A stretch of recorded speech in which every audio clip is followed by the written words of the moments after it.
Everybody, it's Brian Keith and I'm back with another video. Today we'll be talking about episode 5 of season 7 of the Real Housewives of Potomac. Hope you guys like, comment, and subscribe, and let's get into the video. Yeah, let me check my shit real quick. Hotter than the fire coming out my flaming lips. You wanna play with me? You can't play in me. On the playground, bitch, you can't play with me.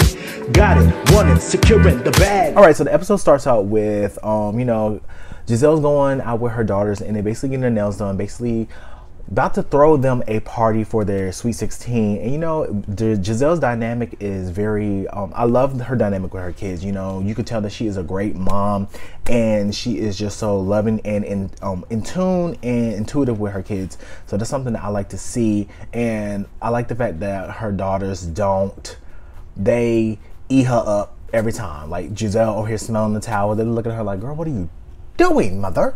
But it was really cute to see. And she basically talks about how she's in a good place with Jamal, her ex-husband, and her kid's father, and she wishes that Ashley gets in that same that same situation. So I could respect that part of Giselle's personality. Then the next segment we see Ashley and Candace. So they meet up at Candace's house. I think this is the first time Ashley has been to her new house after she's been kicked out of her last one, right? I'm a Roman emperor over here. Okay, so what's going on? I saw the things. So they basically talk about Michael, and Ashley brings up his vasectomy yet again. Talks about how he flew to Vegas and he's kind of upset that the news broke that somebody put their business out to the world that that they're separating. And she was like, it's kind of unfortunate that someone would take that opportunity away from us, and we're just going to put out our own statement, and that's what it's going to be. Yeah, we did a joint statement. Oh, he's been waiting. So yeah, he flew to Vegas this morning, even though he got a vasectomy on Friday. Well, Candace's question, she's like, okay, so y'all are living together, or y'all not living together? Like, what's up with that? Like, how is that working? So she basically explains the situation with Virginia, Maryland laws. I think it's in Virginia, right? Be separated and that count? Yes, you just can't be in the same bed. Okay. You can be under the same roof, especially with children. And you're not meant to have sexual contact. How you have to be separated. You can stay in the same house if you have like kids and stuff, or like as long as you're not in the same vicinity or bedroom, then you'll be fine. No sexual interaction. So for a year, so you can basically legally be separated and divorced. So Candace let us know. She's like, well, the whole situation when Candace brought up about Giselle and Giselle plotting on people, and she basically let it be known that she's been in the rooms privy of Giselle's plotations and this, that, and the third. And I'm just thinking, I'm like, okay, so even though I'm happy that she admitted that it is what it is, because we know the whole thing with Monique, how Candace was the one that gave Monique the heads up that Giselle's coming for her for season 5, but it backfired on Candace. I just thought it was funny that in Candace, you knew that Giselle does this. So why did you think that you were immune or exempt from this situation happening? Like even Giselle throws Robin under the bus from time to time, and that's her good girl.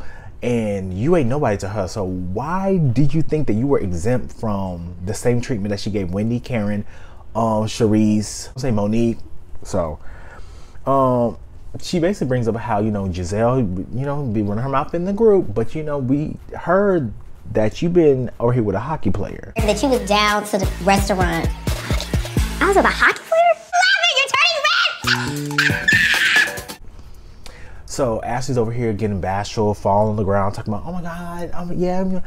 So, Ashley, there's a type of man that Ashley likes, and I think y'all can read between the line with that one. There's a type of dude that Ashley likes. So it's a hockey player that, she's just talking about, something casual. He went out for dinner, this and the third, nothing crazy, nothing serious. But her whole thing was like, I compare everybody to my soon-to-be ex-husband. Like everybody, I'm gonna compare them to him. So if they don't meet that, then, it is what it is, just pay for the bill, we gone. But I'm just thinking, with Michael Darby, the bar is set so low. Ashley, it really shouldn't be hard, but who am I? I don't know fully about your relationship, right? So we segue over to Mia and her husband and her kids. Her kids are outside having a ball. Or like tomorrow's a new day, right?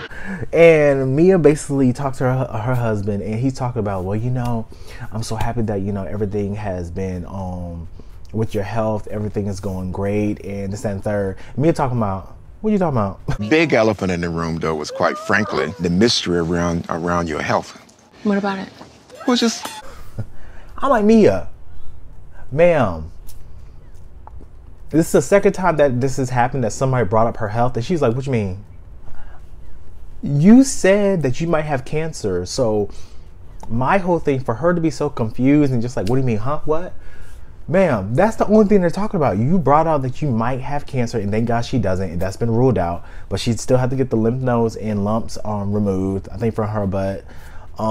So, I mean, at the end of the day with Mia, I'm happy that she, you know, she's cancer free, but I'm just confused when they bring it up every time. She's like, huh?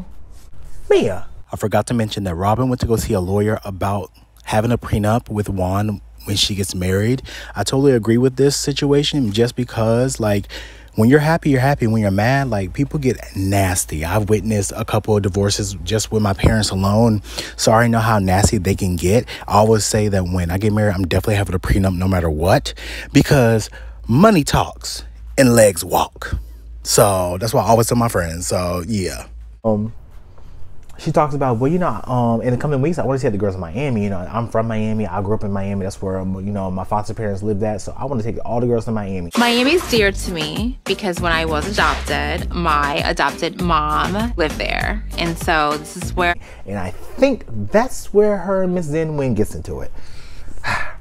I'm sad to see it, because it just looks like everybody's coming for Wendy, and I don't know why. And it's a little bit... Even though I feel like Wendy can be condescending at times, and I think they brought that up in the show, how, you know, sometimes she can say things, and I feel like with being with people with a lot of education, sometimes they can talk to you and try to talk down to you or use big words to basically make you seem less than. But to be honest, that's not Wendy's fault. That's just the way she talk, and if you feel some type of way about it, you just feel some type of way about it. Who gonna lie? Over to Karen, Wendy, and Ashley. They basically go flower picking, and they're talking about the whole situation about how Robin was dead wrong for not inviting Wendy and her kids. So disappointed when I didn't see your babies at Robin's event. And Wendy was saying, okay, cool, like, you know, you don't want to invite me, that's fine. But to get Candace to bring my kids somewhere where I don't like you, that's weird. You should have asked their father, which that made perfect sense. You know, you ain't got a problem with Eddie, so just invite Eddie, so at least he could have been the representation for Wendy and also bring his kids so the kids won't be excluded. But I mean, to be honest, in the moment, I don't think Robin didn't even care to say that in the moment, you know, for excluding the family. But after the fact, when she went to Juan, I think that should have been brought up, because inviting Candace, cool, you trying to bring someone that doesn't have kids into the fold, makes sense. But I mean, there was a missed opportunity on Robin's part, and she was dead wrong. And I think I said that already. So they talk about how, you know, we all need to get together and just lay everything out. Misconceptions of each other. I feel like we should come together in a safe space, okay, and air out our grievances. And I'm trying to figure out with Wendy, I don't know where you thought this was a good idea, because it wasn't, but do what you gotta do. So she basically invited all the girls to the burn session. She wants everybody just to talk about their grievances and get it out without being interrupted. I'm just like, it's not gonna happen. Realistically, it's not gonna happen. And all the girls basically say the same thing. Ashley was like, well, how are you gonna send this out? Like, is it gonna be an individual invitation? She's like, no, I'm just gonna put it in our group chat. And then Ashley's like, Do it separately to Robin and Giselle. No, I think I'm going to do a group one. You just want Because I want them to know that the language is the same for everyone. well, I think you should send Robin and Giselle one separately. And I don't think Wendy should. I feel like Wendy, if it was me, I don't owe you any type of grace or any type of, like, I feel like if you're going to start fresh, let me put you in the same group chat. Let me put you all and talk to you guys with the same language. I get exactly what Wendy was trying to say. Everybody has the same language. Everybody would interpret, I wouldn't say interpret it the same way, but everybody would have the same wordage instead of anything different. Because you already know how everything gets twisted, right? So we segue over to Candace basically reading said message, and she's just like, yeah, this is about to be a whole circus. And I'd like to invite you all to, quote, the burn session with a fire emoji. This will be a safe space where we can each speak uninterrupted lies. And we already know what it is. Candace talk about, you know, her re-release of her album, The Deluxe, and she has a song that she's gonna feature with Trina. Her sister's like, who? I'm like, how do you not know who Trina is? Like, let's stop. The fact that Chris knew who Trina was and her sister didn't, I'm just like, sister, come on, sister, we gotta take you out on the town just a little bit. They bring up Ashley. Chris excuses himself because, you know, he ain't got time. So, and she talks about, well, you know, Ashley been over here, and I feel like we can be in a better space. I feel like everything is going well, and this is just so sad because I do feel like this season Ashley and Candace really could get into a better spot. I think they're in a good spot now.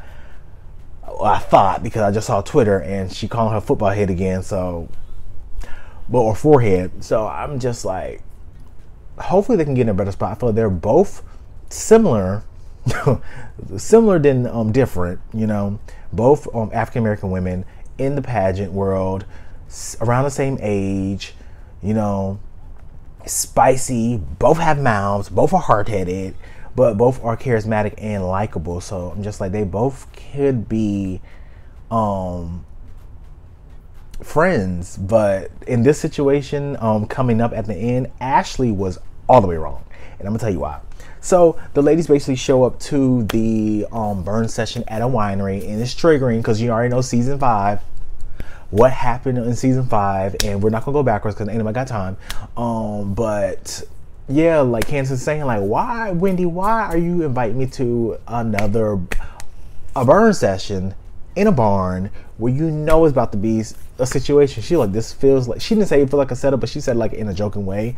But Ashley and Wendy goes together, and then everybody else arrives on the Sprinter.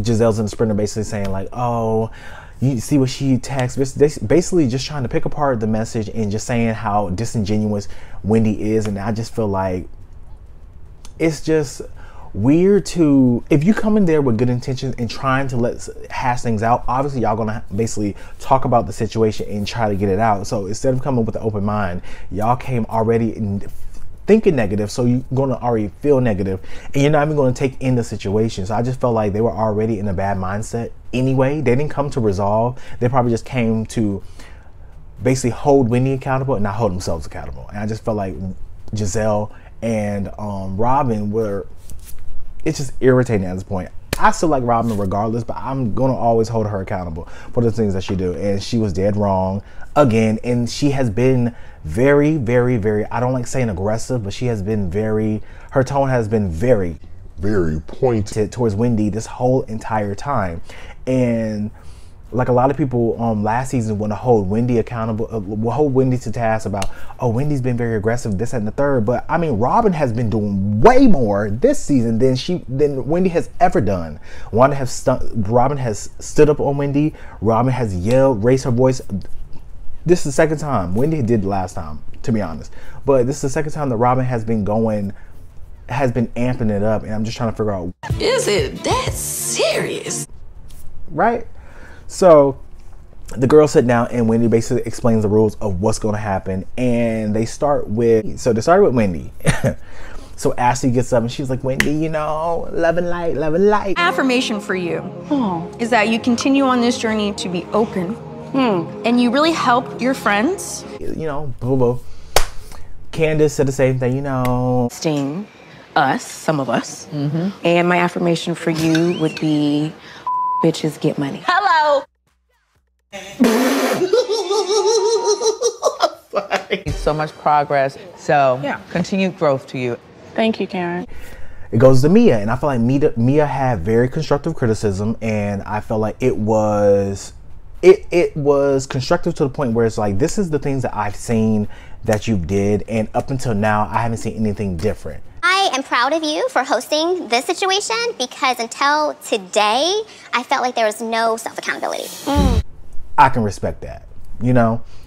Then it goes to Robin, and even though Robin has a problem with Wendy, Robin says, well, you know. So honestly, at this point, we are oil and water, and I'm fine with that.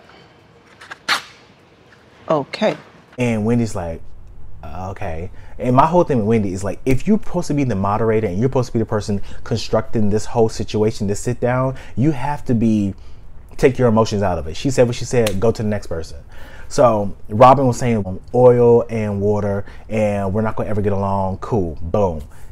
And you know, Giselle piggybacks on it and said the same thing. You went on a Giselle I hate train for a year. Then you see me and try to hug me, very fake and phonily. That was very fake, and I did not like that. Cause I'm just like, Wendy, at the end of the day, yes, this is a new fresh season, but you have to realize that y'all ended the season horrible. So I was on Giselle's side on that, even though Giselle is the mastermind villain on this, but you know, I was with Giselle on that.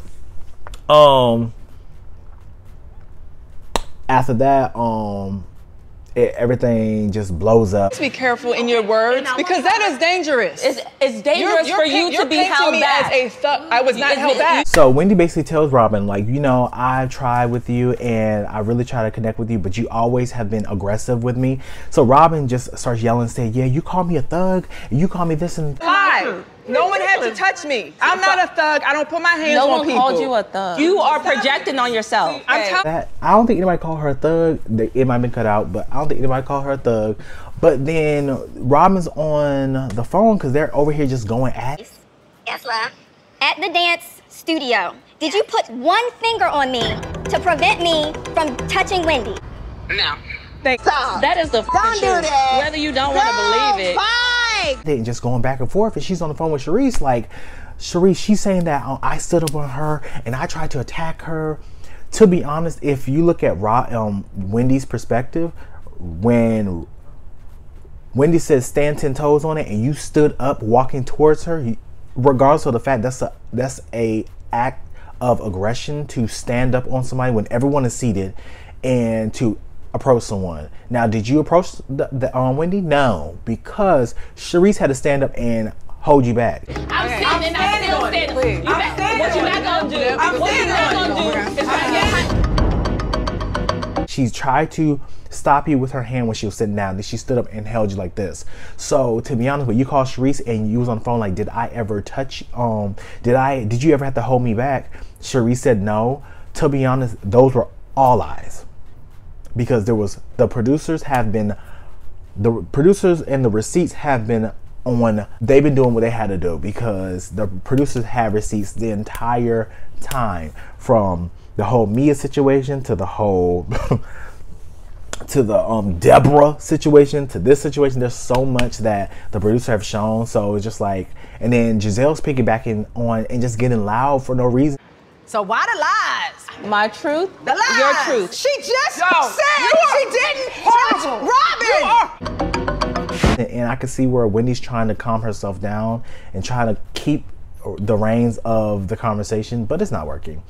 Robin gets up, she storms off, she goes to the Sprinter, and she's basically called an Uber to try to leave. She still wants to try to prove me wrong. Like, there's no moving forward here. I don't see why Robin got up. It's sort of. It goes over to Candace, and Ashley finds that this is the perfect time to bring up a situation. I do have something that I would like to discuss with Candace. Oh, Oh Lord, I can't. So She's like, well, Candace, you know, I want to basically talk to you about the whole situation with your husband. Mia said that Chris has been looking at her at the spring fling party and looking at her very weird. And one of my friends, Deborah, said that your husband was trying to flirt with her at the bar at the outside party. So my friend was at the spring party, and she said that, you know, Chris was being a little bit flirty with her. So Candace's whole thing was like, okay, cool. Now, being that this is the third incident that someone has brought something up to my husband, this feels like y'all are trying to make this a mission and make this a goal to attack my husband. And they're like, no, that's not what it is. She was like, okay, but here's the thing. You had all these X amount of days from the time that you went to my house from the beginning of the episode till now to say something. What is the purpose of this? Because we were together in my home. This came to me recently. This came to you after you were at my house? Correct. It really did. Okay, and you couldn't have called me? And Ashley was like, well, you know, I knew I was going to see you, so I want to say it to your face. To be honest, when Candace found out that situation back in season 5, when that girl sent the picture of, you know, Michael in the hotel, Candace went to Giselle. Giselle was like, yeah, let's go tell Ashley because, you know, at least you have that respect. So she went there, and I feel like she went there to show Ashley, and she's like, boom, you know, I just want to let you know I'm not trying to start no mess. Boom, cool. Gave her the respect of privacy, even though it was on the show, but privacy. I feel like the reason why Candace is so upset and the reason why Ashley is wrong in this situation is you waited to be in a group setting to say something to Candace instead of pulling her aside.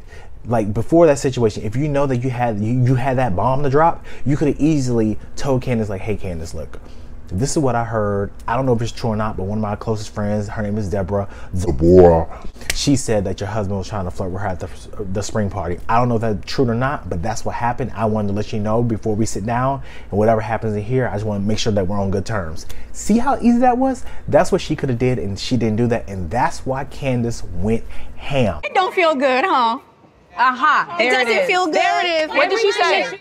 A line, and I brought it to this bitch. Ooh. Actually, And I'm not mad at her because you have to realize when it's your significant other, what do you expect? You're trying to defend your significant other from basically someone saying that he's like, he hasn't done anything to anyone, but basically saying that he's making other women feel uncomfortable and coming on to them.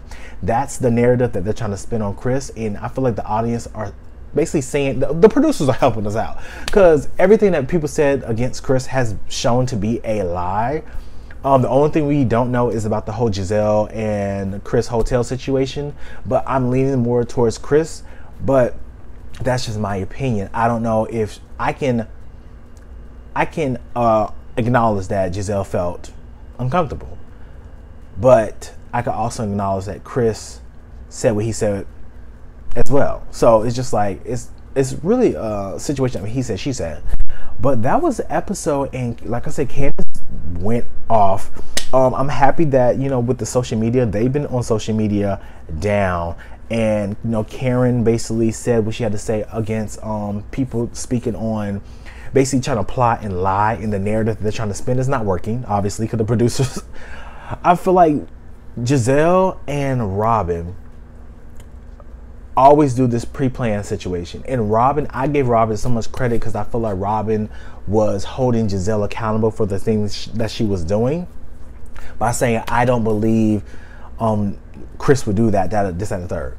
But then when Robin went and watched What Happens Live, and she's like, oh no, I believe Giselle 100%.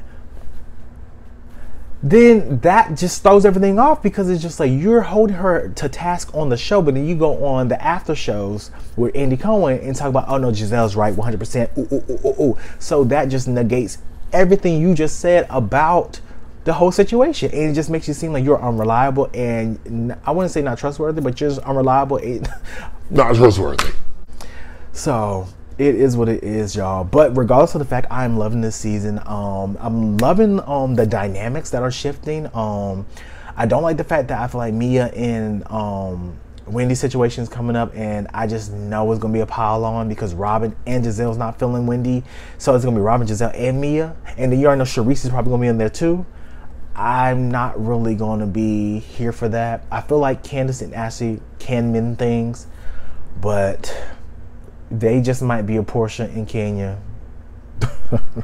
But y'all, let me know what you guys think. Like, comment, and subscribe. This was such a good episode, and I'm ready to see the next one because, yeah, Candace is gonna go for Giselle. So y'all like, comment, and subscribe, and I'll see you guys in the next video. Peace.